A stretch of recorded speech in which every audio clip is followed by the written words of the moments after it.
Well, I think it starts with baby steps. It's really just doing something. You can't just do nothing. So whether you got to start with doing that one thing every day. Get up and take the first step, and then the second step gets easier, and the third step gets easier. And the first day may be hard, but the second day is a little easier. And find these little nuggets along the way of Hello. Welcome to another knowledge bomb episode of Lead to Greatness, where we believe in helping others reach their greatest potential and together change the world. Today on Lead to Greatness, we have Stefani Boyd. If this is your first time joining us, please consider subscribing and hit that notification bell and hit that like button. This will be greatly appreciated in helping getting out this content to great leaders and great individuals like yourself. Stefani is a single mother turned success story. She is a Sacramento local, serving those in California and those leaving California with their home mortgage needs. After a successful career in criminal investigation as one of the youngest criminal investigators in Sacramento County, Stefani went on to pursue her dreams of joining the family real estate business. She spent years learning the ins and outs of real estate and lending with her family brokerage.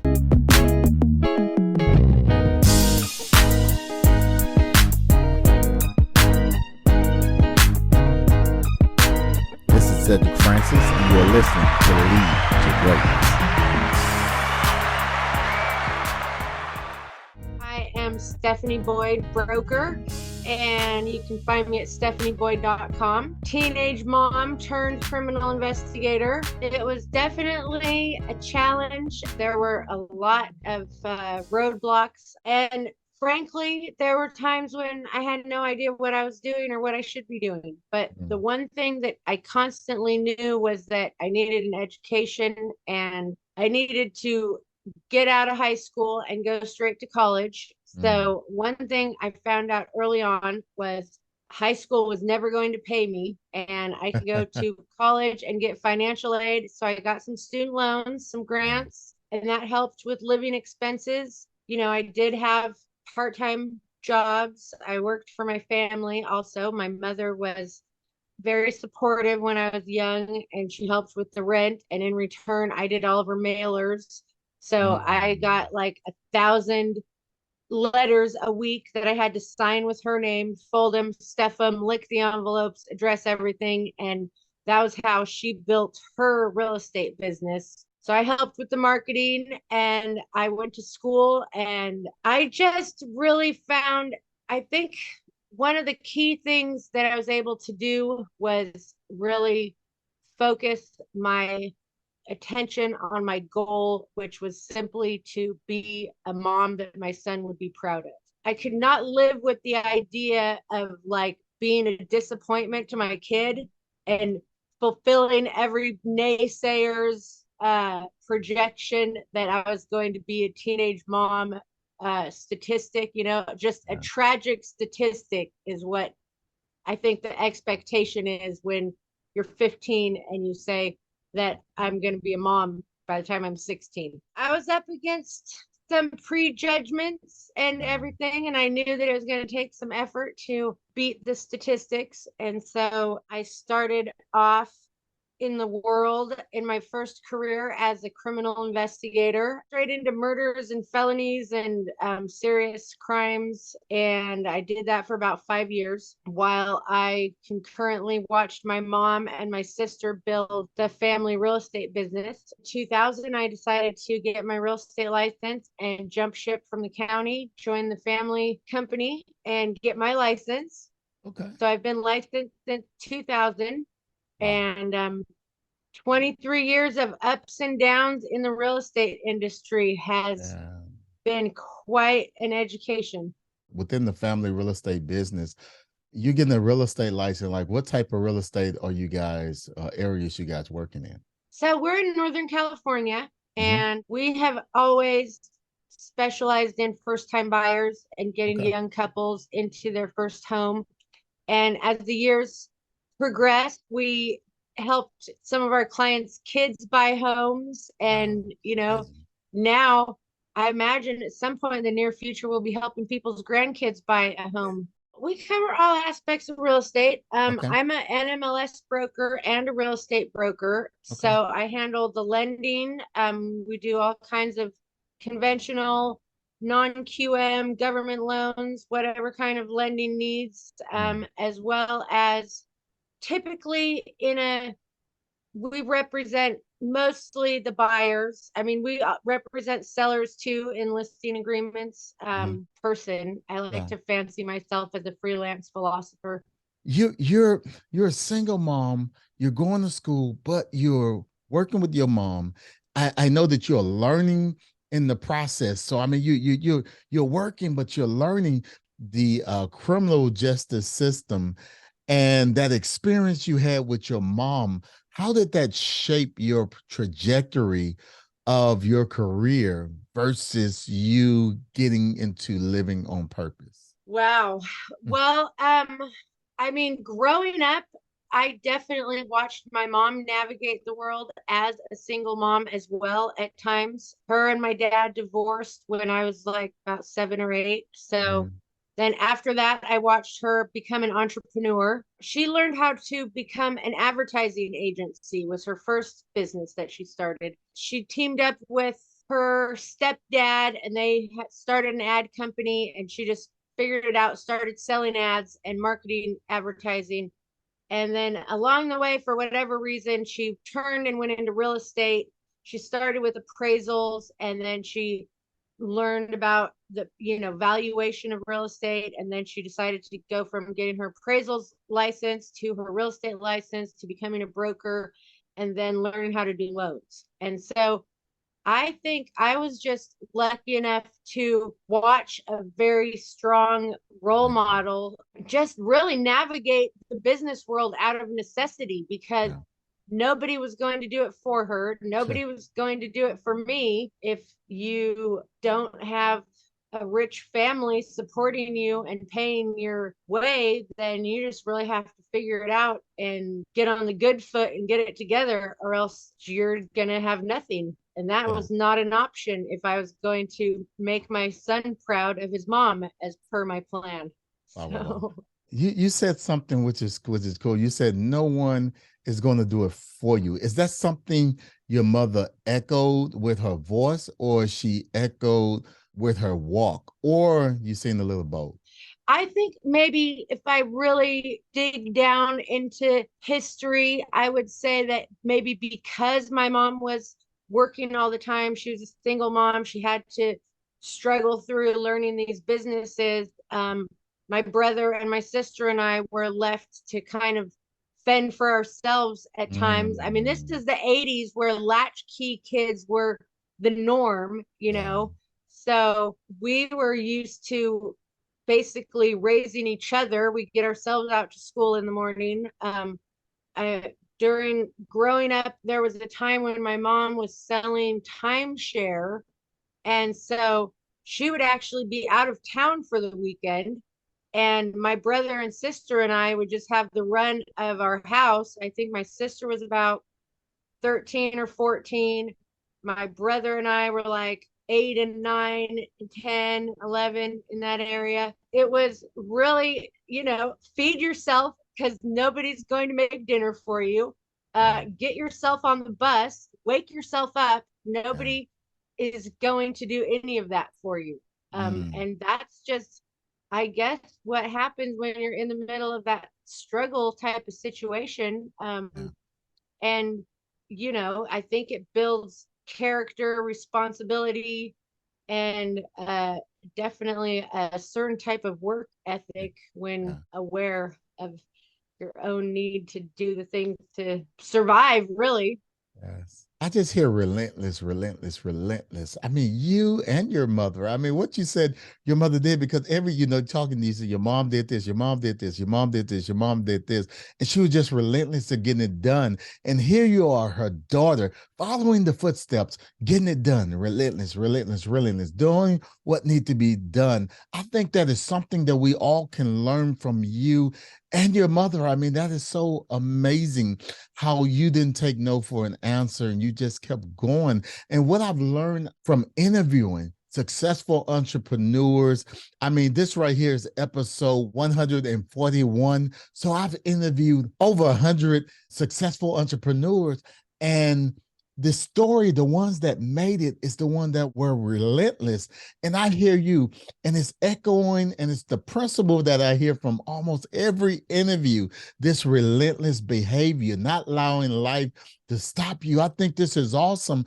I want you, Stephanie, to speak to someone right now. Life may be beating them up. And not only is life beating them up, but life is beating them down. And now they're knocked down and they can't find a way to get up. If you were in that situation, I want you to put young Stephanie in that position, and I want you to tell me what's the steps to get out of it. Well, I think it starts with baby steps. So it's really just doing something. You can't just do nothing. So whether you got to start with doing that one thing every day. So I'll give you a recent example. Over COVID, I think I'm not alone in I've heard people might have gained around 10 to 15 pounds during COVID, possibly 30 or so on Yes, my own. ma'am. However many pounds we may or may not have gained, at a certain point we have to look in the mirror and realize what we've become and do something about it. Absolutely. So I put myself on an exercise program, and I just started getting up and walking around the block one time. And it does help that I have a little dog. She's real cute. And so I get a lot of compliments when I'm out on my walk. And so I'm always motivated to go out and chat with my neighbors and get some compliments on my cute dog. And I started with one time around the block. And in my neighborhood, that's about a quarter of a mile. And so then I started going 2 blocks radius. And so then pretty soon I was up to going 3 blocks, which is 12 blocks total, 3 blocks in each direction. And that's 1 mile. And then I slowly just added a mile to where yesterday I walked 7 miles. Today I walked 5 miles so far. I get up at like 5 in the morning, and what I've recently started doing is taking my coffee with me on the walk so that I don't have to waste time sitting around drinking coffee. And then I just take the coffee and the dog and walk the first 3 miles as early as possible. So if I'm back home by like 7:45 and I already walked 3 miles, then hopefully before it gets hot, I can take the dog for another 2-mile walk. My mom actually comes over on Wednesdays and we walk 2 miles. And then sometimes we go see a concert at a local church. There's a free Wednesday concert every week. So it's just baby steps. It's just get up and take the first step, and then the second step gets easier, and the third step gets easier. And the first day may be hard, but the second day is a little easier. And you find these little nuggets along the way of motivation and inspiration, which might just be, I jokingly say that, I like the compliments about my dog, but it's interacting with my neighbors too. It's, maybe there's somebody nice or cute or whatever on my street that I'm looking forward to see. And maybe I'm hoping I'll get a glimpse of them on my walk, or, so, yeah. And, another recent example, I'm working with some nonprofit projects, and I've taken these grant writing classes in the past, and it's just a huge undertaking, but you just have to bite off a little chunk and start going with it. Just, get in the Google Drive and get a document going and just start putting some words down. It just starts with a little bit of action. And once you take that action and those baby steps, I really do think that the next steps get easier and easier and easier. Stephanie, that is a knowledge bomb. I want you to do this because I love this baby step, this one thing. And I want to kind of shift over to your company. And I want you to talk about the story behind the journey as far as how you do business and how you make decisions. We have to understand that we can't do anything for the greater good unless we have the resources to put towards the greater good and the excess resources to do what our heart really desires. I don't tend to work with a lot of investors because I'm trying to get first time home buyers in those homes, dealt with a lot of investors. I like dealing with my first time home buyer clients and turning them into investors and first time landlords. I love it. I'd way rather do that than go out and find the rich property mogul flippers that are taking over whole neighborhoods in Los Angeles and gentrifying them. As I watch those types of things happen in the market, I'm always just cringing for the first time buyers. I don't want to see a whole country full of renters. I want to see my kids able to buy houses for their families. I kind of try to stick to those original roots of where I came from, and that's kind of the ethics of my business. So an investor is going to have typically maybe all cash, maybe he's got 35% cash and a hard money loan, but he's got the ability to come in to a real tight market with low inventory and offer more than the asking price. Whereas your first time buyer is a working family, maybe a single mom who is barely qualifying at these interest rates, who's got marginal credit and an FHA loan and very little to put down. And she can't offer over the asking price because the appraisal it's not going to appraise for more. The lender's not going to give you more money than the appraised value. So, for example, one of my appraiser friends recently posted on Facebook about a $299,000 house that had 60 offers on it, 60. That's because the inventory in this first time buyer price range of 300,000 is nil because everybody bought during the pandemic when interest rates were zero. Or if they bought before that, they refinanced, and everyone's got a 2.5% interest rate loan, maybe 3. And if they sell their house, they're going to be faced with getting a new loan at 7% and paying more. And even though prices are coming down some, they're still probably going to have to get a loan as opposed to walking in the door with cash and becoming, a cash buyer as opposed to someone facing these higher interest rates. They're 5 full percentage points higher than they were just over a year ago when the Fed started raising rates. It's just the first time buyers are getting beat up.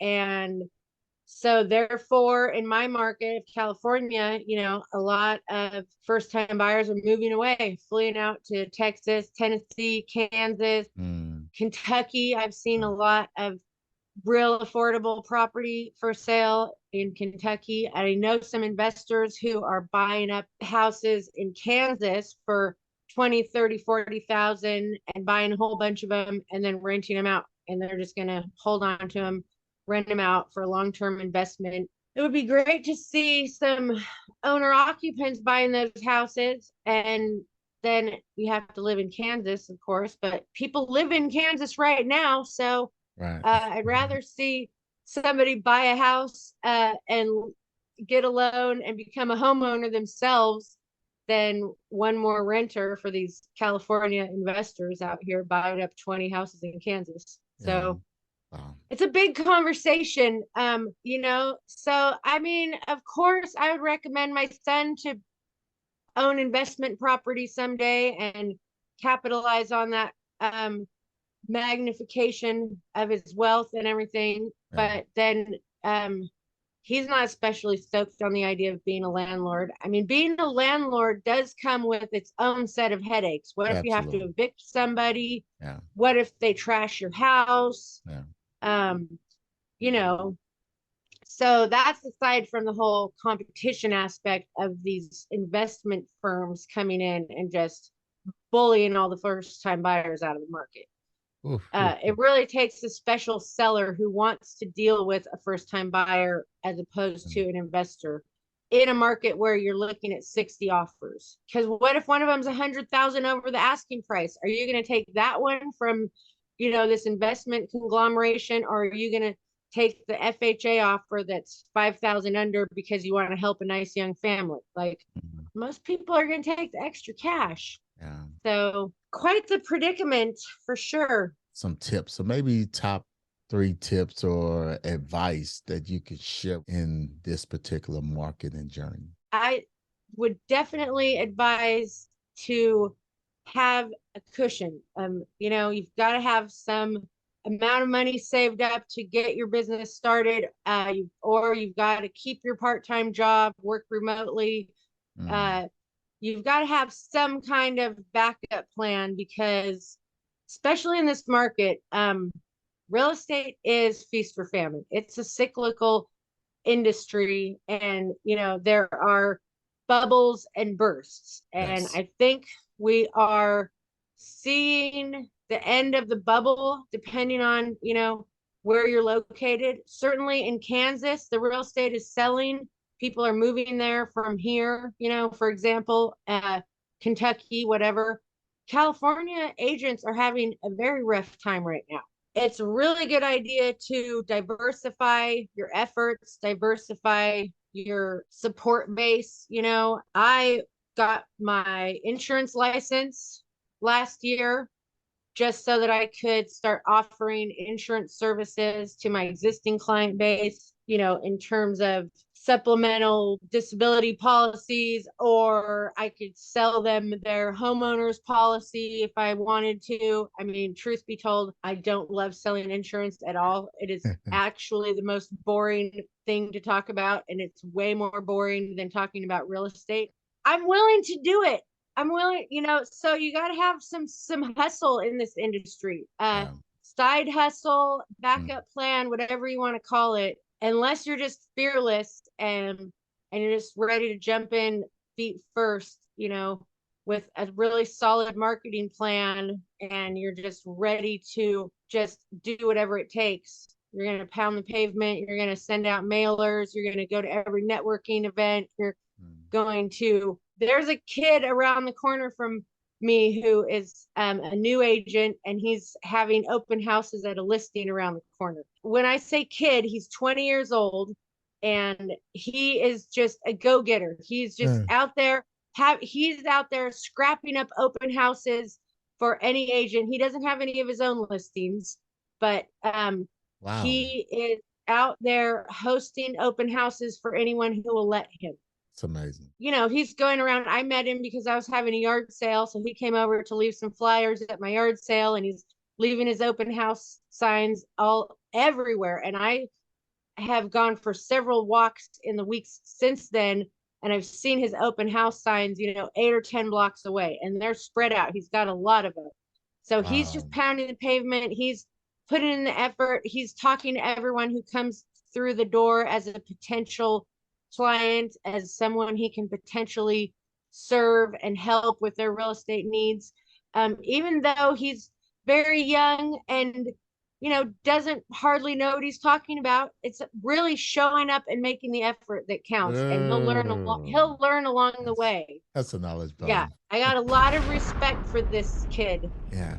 What's so awesome about this? It goes right back to you talking about this young 20-year-old, and it goes right back to that being relentless. And this is so awesome. Just being relentless in whatever you do, just go at it and just hit it. Don't focus so much on what's going on and all, just going. And that's something you did. That's something your mother did. That's something this 20-year-old in the community is doing right now. And I think this is so amazing. Before we go on today, I want to regarding leadership.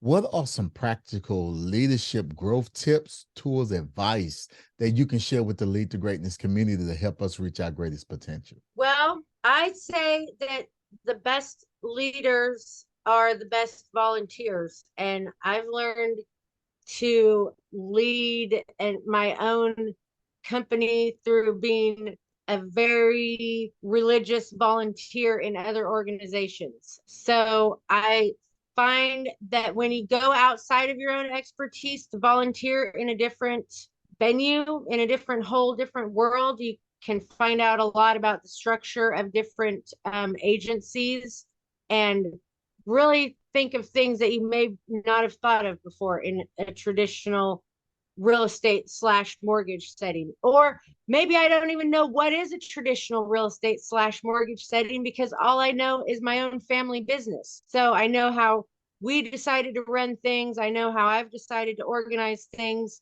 And so through volunteering in my community, I've learned how different nonprofits are structured, how they function, the whole art of delegating. And so I think volunteering is so important in terms of being of service to others, humbling yourself, keeping your ego in check, and really just building relationships in the community that are going to benefit you and your business.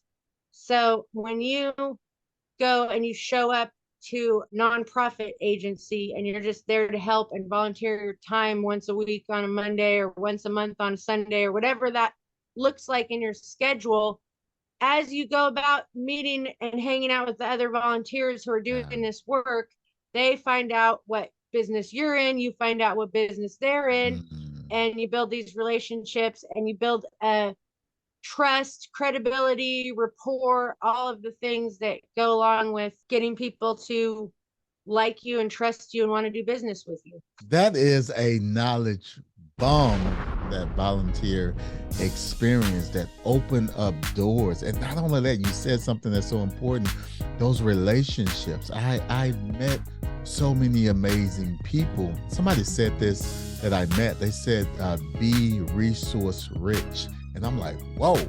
And I know exactly what that means by all those relationships, which you're talking about, having those relationships, meeting those people. And it's just the door just open. And it's like one of those cartoons when the door open and it's doors as far as the eyes can see. I mean, that's what happens. So thank you for that knowledge bomb. That is so great leadership advice. If someone wants to connect with you and what you're doing, where should they go?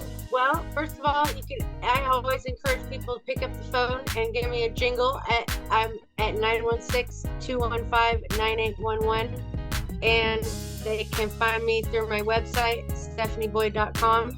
All places, Instagram, Facebook. I have goals to do a TikTok, and I am recently on Twitter, but I don't know how to work either one of those very well yet. LinkedIn too, right? Oh yeah, LinkedIn. Yeah. Yes, that's a good one. Hit me up in the digital world or the physical universe. On behalf of the Lead to Greatness community, I want to thank you so very much for taking time out of your busy schedule and adding value to us all. Thank you so much for having me. It was a pleasure. So we want to thank you for joining us today on the Lead to Greatness podcast. And if this is your first time, don't forget to subscribe. Hit that like button, hit the notification bell so you won't miss any of these amazing episodes. And if you're on iTunes, go ahead and rate the podcast and leave a review. That helps get the word out to great leaders and entrepreneurs like yourself. So we want to thank you for joining us today. So remember, if you help others reach their greatest potential, together we can change the world. Peace.